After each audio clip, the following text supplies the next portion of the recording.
Matt Murray today and everything that this game must have meant to him? Yeah, that's the highlight of the game for sure. I mean, I think we're all so happy for him, what he's been through. Remarkable. I mean, to the resilience and the ability to stick with it mentally out of all those days that I'm sure he had a lot to doubt in there, and it's a long road to recovery, and we're all super proud of him and really happy for him. So it's just an amazing accomplishment, and we're super happy and eager to get that win for him. What do you say to him after a moment like this for him? It's unbelievable. I mean, that's really all you can say. It's a great accomplishment, and I mean, you don't get me wrong. He's won Stanley Cup, so that's pretty cool too. But I'm sure this feels just as good in a lot of ways because a lot of people, I'm sure, including himself, at some points would have counted him out and said, "All right, I've got a pretty serious injury." But to mentally clock in every single day for that long, it's unbelievable. So that's stuff that you guys as media members and the fans don't see, but us players do. And I mean, it's inspirational for us. We all look up to him, and we're super happy for him. The significance of you, I believe he said you got him the puck at the end of the game. I don't know if I did. I don't think I did. I gave him the belt, yeah.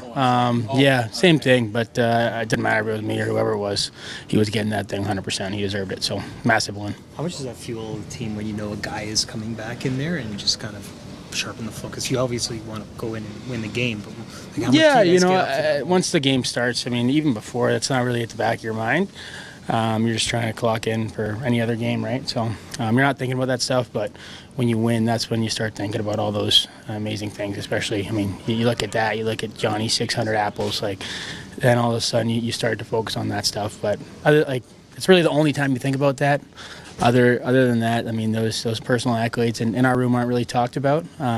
It's just how our group is. We're focused on one thing only, but it's certainly nice to celebrate them when we come up with a huge win. 3 strong games now for you, Nick and Bobby. How would you describe when things are clicking the way they are? Yeah, like I said, huge win. So just to be a part of that was great. A lot of back-to-backs lately, so we're going to find a way to get some rest here, get home, and get ready to do it again. What did you make of Bobby's pass to you and your goal? Unreal. I mean, I didn't really have to do much, just skated up the ice, and it was right in my wheelhouse, so great play by him. And what goes through your mind when we see Morgan stick up for us? That was another highlight, man. I mean, obviously Mo's not, that's not his job by any means, but I think it sends a message to everyone out there that we're a strong group that sticks together, tight-knit group, and you want to go after our best player like that. Doesn't matter who's on the ice, someone's going to jump in. So it's a great message for our group and for everyone else, and it's a big part of why we won tonight. Austin, what do you appreciate about Matt Murray's long journey to get to a night like this and how he performed? Yeah, it's awesome to see. I mean, the last year and a half, 2 years, I mean, we see him every day at the rink, rehabbing, working out. It's been a long journey for him, and just an incredible person. So it's awesome to see him get this one tonight, and it's extremely well deserved. What about yourself? You obviously took a maintenance day today. Everything good? Yeah.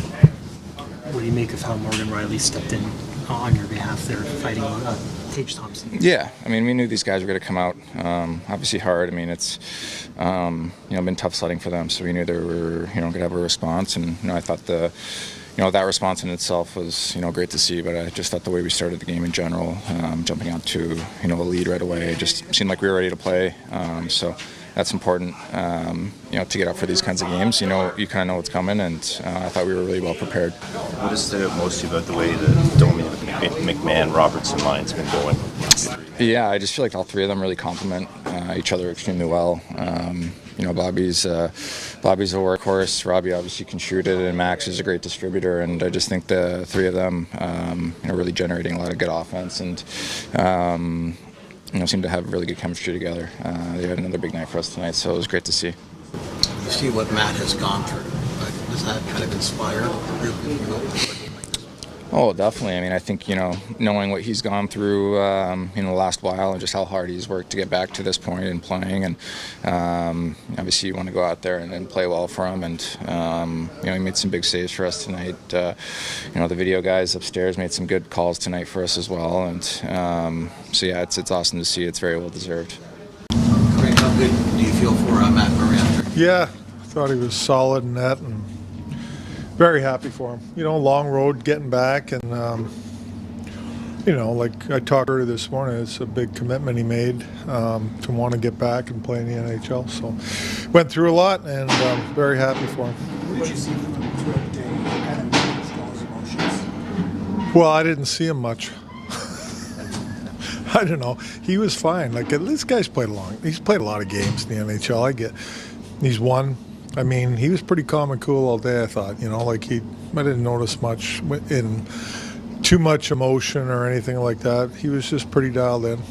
How much did you sense the guys in front of him were inspired? That he was Yeah, no, for sure. I thought our team played really hard in front of them. The first period was key. I thought that the way we came out in the first and dictated the game and the pace of the game and how we were going to play, you know, they were dialed in for him. How important is a healthy and effective Matt Murray to this team? Not just now with Stolarz out, but basically the rest of the way. Well, it is important. I mean, you know, we have two young goaltenders down there in the AHL that they're young. Like I talked this morning, this guy has experience in the NHL, and that's a big deal. as a coach, how much do you like seeing Morgan stick up for us? Well, I love it. I thought I have no problem with that. We'll kill that penalty off. Mo's he's a team guy, team first guy, and I thought it was great. How confident were you in the goal interference call there in the third? Well, the video guys did a great job. They study this stuff. They're dialed in on it. I mean, I did see it on the monitor down there, and it looked to me like it was goalie interference, so I was fairly confident. What's your sense of why that third line has been clicking so well offensively? Well, for me, it's all hounding and hustle. Like, and playing fast. All three of them can skate. And, when there's a breakdown, they're going the other way quickly, and they did that tonight in two of the goals. And then another goal, it's just hounding in the offensive zone. They're using their speed and their skating and tenacity. That's what I see out of them right now. How happy were you with the deep pairs? I thought they were really good tonight. I thought our D played excellent tonight. I really did. That's a tough team, man. They make plays, and they had, we had to eat pucks, which they did. Block shots, good sticks, I thought our D were pretty good. They moved the puck well up the ice, and I think, they didn't give up many odd man rushes, if any. There were some 3-on-2s, but we had a tracker coming back. So overall, I thought that we did a good job not allowing their rush to beat us tonight. Leafs facing center crisis amid injuries, eyeing trade market for solutions. As the Toronto Maple Leafs battle through a growing injury list and a suspension, their lack of depth at the center position has become a glaring issue. According to Sportsnet's Elliotte Friedman in his latest 32 Thoughts article, the Leafs are among the teams exploring trade options to bolster their lineup. This effort is coming amid increasing competition from teams like the Chicago Blackhawks and Nashville Predators, who have also set their sights on improving their center depth. Friedman didn't mince words about the Leafs' predicament. The teams currently focusing on centers, including Chicago and Nashville, must consider when others will enter the market. Toronto will undoubtedly be one of those teams, he wrote. While the Blackhawks and Predators may have an edge in terms of cap space and assets, the Leafs remain a team to watch as the season progresses. The Leafs situation is urgent, with up to 7 forwards currently unavailable due to injury or suspension. Ryan Reeves is serving a 5-game suspension, while key players like Austin Matthews, upper body, Matthew Knies, upper body, Kaje Jarnkrok, groin/sports hernia, David Kampf, lower body, Max Domi, lower body, and Max Pacioretty, lower body, are all sidelined. The team has even considered temporarily shifting Mitch Marner to the center position, highlighting the severity of their depth issues. This isn't just a short-term concern for the Leafs. Depth at center has been a persistent challenge for the team, and while stopgap solutions like Marner could help in the interim, the front office appears keen to explore longer-term fixes. For fans of the blue and white, this has been a recurring theme. The Leafs' center depth often becomes a problem at the worst possible times. James Myrtle of The Athletic recently added more fuel to the speculation, naming several potential trade targets who could help the Leafs address their issues. Among them is Ryan O'Reilly, a familiar name for Toronto fans.